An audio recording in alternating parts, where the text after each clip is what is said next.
People का वरदान, वैशाख की महिमा और त्रिदेवों का निवास।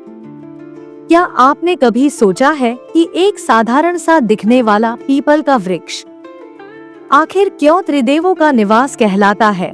क्यों ऋषियों मुनियों ने इसे पूजा का सबसे पवित्र प्रतीक माना और क्यों आज भी वैशाख के महीने में इसकी परिक्रमा करने से असंभव कार्य भी संभव हो जाते हैं? आज की इस भक्तिभाव से भरी पौराणिक कथा में आइए जानते हैं उस दिव्य रहस्य को जिसने एक वृक्ष को बना दिया स्वर्ग, पृथ्वी और पाताल तीनों लोकों का संगम। बहुत समय पहले की बात है। वह युग था जब धरती पर सतयुग अपनी समाप्ति की ओर था और त्रेतायुग का आरंभ होने वाला था। मानव सभ्यता धीरे धीरे भौतिक सुखों की ओर बढ़ने लगी थी। आत्मा और प्रकृति के बीच का पवित्र संबंध कमजोर हो रहा था। लोग अपने लाभ के लिए वृक्षों को काटते, पशुओं का शिकार करते और ऋषियों की बातों को अनसुना करने लगे थे। इस अधर्म और अव्यवस्था को देखकर स्वर्गलोक की देव सभा में हलचल मच गई। भगवान ब्रह्मा, विष्णु और शिव तीनों त्रिदेव इस स्थिति को लेकर चिंतित थे। स्वर्ग में इंद्रलोक की दिव्य सभा सजी थी। सभी देवता, ऋषि मुनि उपस्थित थे। ब्रह्मा जी ने गंभीर स्वर में कहा, धरती पर धर्म का पतन हो रहा है। मनुष्य प्रकृति से कटता जा रहा है। यदि यही चलता रहा तो पृथ्वी का संतुलन बिगड़ जाएगा।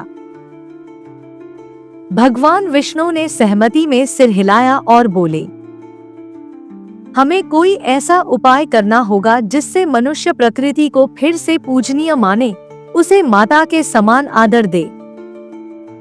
भगवान शिव ने ध्यान की मुद्रा में आंखें खोली और गहरी आवाज में कहा, एक ऐसा प्रतीक चाहिए जो देवत्व और प्रकृति दोनों को एक सूत्र में बांधे। ऐसा कुछ जो सजीव हो और फिर भी मंदिर जैसा पवित्र हो। ब्रह्मा जी ने कहा, ऐसा प्रतीक केवल एक वृक्ष हो सकता है जो जीवनदायी हो, दिव्य हो और शाश्वत हो। विष्णु जी बोले, वृक्षों में भी ऐसा कौन सा है जो दिन रात बिना रुके प्राणवायु देता है? तभी नारद मुनि ने कहा, देवों, ऐसा वृक्ष केवल एक है, अश्वत्थ वृक्ष, जिसे धरती पर पीपल कहा जाता है। यह वह वृक्ष है जो 24 घंटे प्राणवायु, ऑक्सीजन देता है। इसकी छाया में शांति है और इसकी जड़ें गहरी हैं। यह धरती और आकाश को जोड़ता है। तीनों देवताओं ने एक स्वर में निर्णय लिया, अब से पीपल वृक्ष ही हमारा प्रतीक होगा। हम तीनों इसमें वास करेंगे और जो भी इसकी पूजा करेगा उसे हम तीनों का आशीर्वाद मिलेगा। पीपल के वृक्ष का पृथ्वी पर पहला उपासक ऋषि समृद्धि। स्वर्ग की इस घोषणा के बाद धरती पर एक ऋषि थे, समृद्धि। वे घने जंगल में रहते थे और तपस्या करते थे। एक रात उन्हें स्वप्न में त्रिदेवों के दर्शन हुए। उन्होंने आदेश दिया, ऋषिवर, अब से तुम पीपल वृक्ष की पूजा करो। यह वृक्ष अब देवस्वरूप है। इसकी पूजा करने से संतान सुख, दीर्घायु, स्वास्थ्य और मोक्ष सबकी प्राप्ति होगी। जब ऋषि समृद्धि ने आंखें खोली तो उनके आश्रम के सामने एक दिव्य पीपल वृक्ष उगाया था। उन्होंने उसे जल चढ़ाया, उसकी परिक्रमा की और दीपक जलाया। उस दिन वैशाख मास का पहला शनिवार था। धीरे धीरे इस वृक्ष की महिमा फैलने लगी। जो भी उस वृक्ष की पूजा करता उसके जीवन से संकट दूर हो जाते, रोग मिट जाते और संतान सुख प्राप्त होता। एक गांव की कहानी, विश्वास की शक्ति। इसी युग में एक गांव में एक महिला रहती थी, धनवती। उसका एकमात्र पुत्र कई वर्षों से अस्वस्थ था। धनवती ने कई मंदिरों में मन्नतें मांगी, वैद्यों से इलाज कराया, पर कोई लाभ न हुआ। एक दिन वह पीपल वृक्ष के नीचे रोती हुई बैठी थी।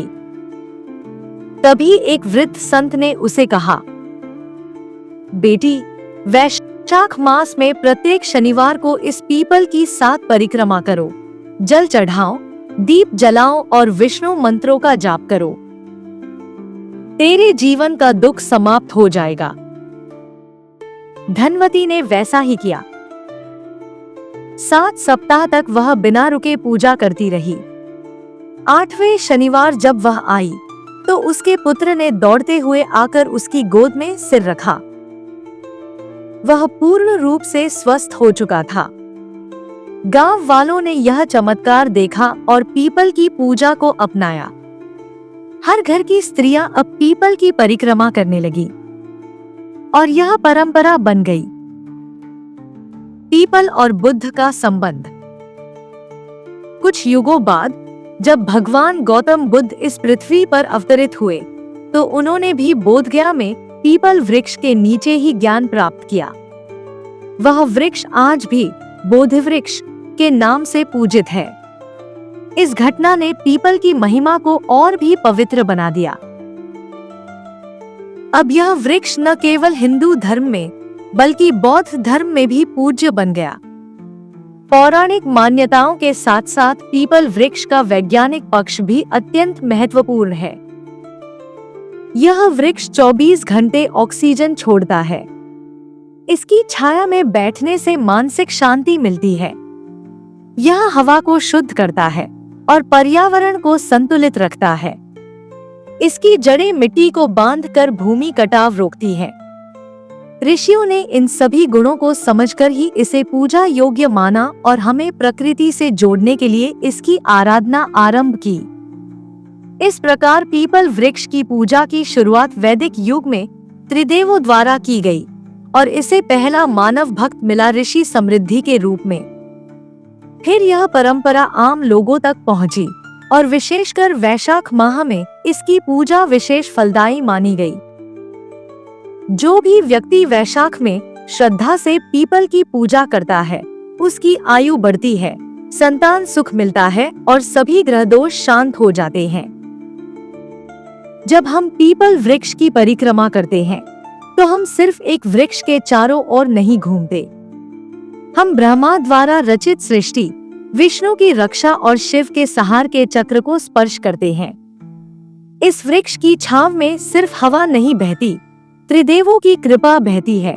तो इस वैशाख के महीने में पीपल वृक्ष के नीचे एक दीपक जलाएं, एक परिक्रमा करें और अनुभव करें उस दिव्य शक्ति को जो युगों से हमारे साथ है। अगर यह कथा आपके हृदय को छू गई हो तो इसे औरों तक जरूर पहुंचाएं, क्योंकि आस्था जब साझा होती है तो चमत्कार बन जाती है। जय श्री हरि, जय त्रिदेव।